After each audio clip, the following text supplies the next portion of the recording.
ದಾವಣಗೆರೆ ಲೋಕಸಭಾ ಕ್ಷೇತ್ರದ ಚುನಾವಣಾ ಕಣ ರಂಗೇರಿದೆ. ಪ್ರಮುಖ ಕಾರ್ಯಕರ್ತರ ಸಭೆ ನಡೆಸುವ ಮೂಲಕ ಬಿಜೆಪಿ ಅಭ್ಯರ್ಥಿ ಗಾಯತ್ರಿ ಸಿದ್ದೇಶ್ವರ್ ಚುನಾವಣಾ ಪ್ರಚಾರಕ್ಕೆ ಮುನ್ನುಡಿ ಬರೆದಿದ್ದಾರೆ. 8ನೇ ಬಾರಿಗೆ ಜಿಎಂ ಸಿದ್ದೇಶ್ವರ್ ಕುಟುಂಬ ಲೋಕ ಕಣದಲ್ಲಿದ್ದು ಜನರ ಮಧ್ಯೆ ಹೋಗಿ ಮತಯಾಚನೆ ಮಾಡ್ತಿದ್ದಾರೆ. ಹಾಗಿದ್ರೆ ಗಾಯತ್ರಿ ಸಿದ್ದೇಶ್ವರ್ ಪ್ರಚಾರ ಹೇಗಿದೆ ಅಂತೀರಾ? ಇಲ್ಲಿದೆ ನೋಡಿ. ಮಠ ಮಂದಿರಗಳಿಗೆ ಭೇಟಿ ನೀಡಿದ ಗಾಯತ್ರಿ ಸಿದ್ದೇಶ್ವರ್, ಪ್ರಮುಖ ಕಾರ್ಯಕರ್ತರ ಸಭೆ ನಡೆಸುತ್ತಿರುವ ಅಭ್ಯರ್ಥಿ, ಪ್ರತಿ ತಾಲೂಕಿನಲ್ಲಿ ಸಭೆ ಮೂಲಕ ಪ್ರಚಾರಕ್ಕೆ ಮುನ್ನುಡಿ. ದಾವಣಗೆರೆ ಲೋಕಸಭಾ ಕ್ಷೇತ್ರದ ಬಿಜೆಪಿ ಅಭ್ಯರ್ಥಿಯಾಗಿ ಗಾಯತ್ರಿ ಸಿದ್ದೇಶ್ವರ್ ಹೆಸರು ಘೋಷಣೆ ಆಗ್ತಿದ್ದಂತೆ ಗಾಯತ್ರಿ ಸಿದ್ದೇಶ್ವರ್ ಕಾಲಿಗೆ ಚಕ್ರ ಕಟ್ಟಿಕೊಂಡು ಓಡಾಡ್ತಿದ್ದಾರೆ. ಅಭ್ಯರ್ಥಿಯಾಗಿ ಕಣಕ್ಕೆ ಇಳಿಯುತ್ತಿದ್ದಂತೆ ಟೆಂಪಲ್ ರನ್ ನಡೆಸಿದ ಗಾಯತ್ರಿ ಸಿದ್ದೇಶ್ವರ್ ಮಠ ಮಾನ್ಯಗಳಿಗೂ ಭೇಟಿ ನೀಡಿ ಆಶೀರ್ವಾದ ಪಡೆದಿದ್ದಾರೆ. ಮತ್ತೊಂದೆಡೆ ಜಗಳೂರು, ಮಾಯಕೊಂಡ ವಿಧಾನಸಭಾ ಕ್ಷೇತ್ರಗಳಲ್ಲಿ ಪ್ರಮುಖ ಕಾರ್ಯಕರ್ತರ ಸಭೆ ನಡೆಸಿ ಬೆಂಬಲ ಯಾಚಿಸಿದ್ದಾರೆ. ದಾವಣಗೆರೆ ಲೋಕಸಭಾ ಕ್ಷೇತ್ರದ ಜನ 7 ಬಾರಿ ನಮ್ಮ ಕುಟುಂಬಕ್ಕೆ ಹೆಚ್ಚಿನ ಮತ ನೀಡುವ ಮೂಲಕ ಆಶೀರ್ವಾದ ಮಾಡಿದ್ದಾರೆ. ಈ ಹಿಂದೆ ಜಿ ಮಲ್ಲಿಕಾರ್ಜುನಪ್ಪ ಹಾಗೂ ಜಿಎಂ ಸಿದ್ದೇಶ್ವರ್ಗೆ ಬೆಂಬಲ ನೀಡಿದಂತೆ ಈ ಬಾರಿಯೂ ಜನ ನನಗೆ ಬೆಂಬಲ ನೀಡುತ್ತಾರೆ ಅನ್ನೋ ವಿಶ್ವಾಸದಲ್ಲಿದ್ದಾರೆ ಗಾಯತ್ರಿ ಸಿದ್ದೇಶ್ವರ್. ಕೇಂದ್ರ ಸರ್ಕಾರದ ಸಾಧನೆಗಳನ್ನ ಪ್ರತಿಯೊಂದು ಮನೆಗೂ ತಲುಪಿಸುವ ಮೂಲಕ ಈ ಬಾರಿ ತಮ್ಮನ್ನ ಗೆಲ್ಲಿಸಿ ನರೇಂದ್ರ ಮೋದಿ ಅವರನ್ನ ಪ್ರಧಾನಿಯನ್ನಾಗಿ ಮಾಡಲು ಕರೆ ನೀಡುತ್ತಿದ್ದಾರೆ. ನನ್ನ ಮಾವನವರು ಎರಡು ಸಲ ಅವರು ಲೋಕಸಭೆಯಲ್ಲಿ ಅವರಿಗೆ ನೀವೆಲ್ಲ ಆಶೀರ್ವಾದ ಮಾಡಿ ಕಳಿಸಿದ್ದೀರಿ. ಹಾಗೆ ಇನ್ನು 4 ಸಲ ನಮ್ಮ ಸಿದ್ದೇಶ್ವರರನ್ನು ಆಶೀರ್ವಾದ ಮಾಡಿ ಕಳಿಸಿದ್ದೀರಿ. ಈ ಸಲ ನನಗೆ ಕೊಟ್ಟಿದ್ದಾರೆ, ಈ ಚಾನ್ಸ್ ನನಗೆ ಸಿಕ್ಕಿದೆ. ಅದಕ್ಕೆ ತಾವು ಮತ್ತೊಮ್ಮೆ ನನ್ನ ಕಾರ್ಯಕರ್ತರೆಲ್ಲ ಸೇರ್ಕೊಂಡು ಶ್ರಮಪಟ್ಟು ನನ್ನ ಗೆಲ್ಲಿಸ್ಕೊಡ್ಬೇಕು. ಅದಲ್ಲದೆ ಮೋದಿ ಅವರಿಗೆ ಕಮಲದ ಗುರುತಿಗೆ ಓಟ್ ಹಾಕ್ಲಿಕ್ಕೆ ತಾವು ಎಲ್ಲರಿಗೂ ಹೇಳಿ ಮತ್ತೊಮ್ಮೆ ಒಂದು ಕಮಲವನ್ನು ದೆಹಲಿಗೆ ಕಳಿಸ್ಕೊಟ್ರೆ ಆ ಕಮಲವನ್ನು ತಗೊಂಡು ನಾನು ಮೋದಿ ಅವರಿಗೆ ಸಮರ್ಪಣೆ ಮಾಡ್ತೀನಿ ಅಂತೇಳಿ ತಮ್ಮೆಲ್ಲರಿಗೂ ಕೇಳಿ.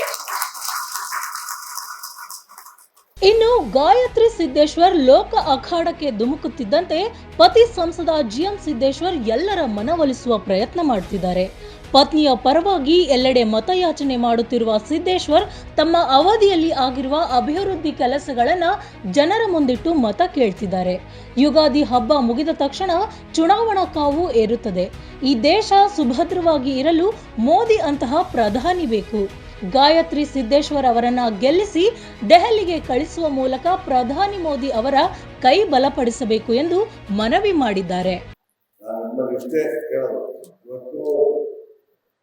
ನಮ್ಮ ಮನತನಕ್ಕೆ ತಾವೆಲ್ಲರೂ ಕೂಡ 7 ಬಾರಿ ಮಾಯಕೊಂಡ ಕ್ಷೇತ್ರ ಜನಗಳು ಆಶೀರ್ವಾದ ಮೇಲೆ ಅತಿ ಹೆಚ್ಚು ಮಹತ್ವವನ್ನು ಕೊಟ್ಟಂತ ಕ್ಷೇತ್ರ ಮಾಯಕೊಂಡ ಕ್ಷೇತ್ರ ಅನ್ನೋಕ್ಕೆ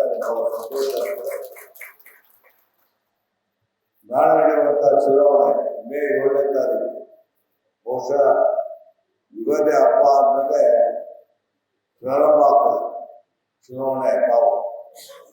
ಅಲ್ಲಿವರೆಗೂ ಕೂಡ ಕ್ಯಾಂಡಿಡೇಟು ಎಲ್ಲ ಹಳ್ಳಿಗಳನ್ನು ಹೋಗೋದು, ಹಳ್ಳಿಗಳಲ್ಲಿ ಸಣ್ಣ ಭಾಷಣ ಮಾಡೋದು, ಯಾರಾದ್ರೂ ಪ್ರಮುಖರು ಭೇಟಿ ಮಾಡೋ ಕೆಲಸವನ್ನ ಮಾಡ್ತಾರೆ.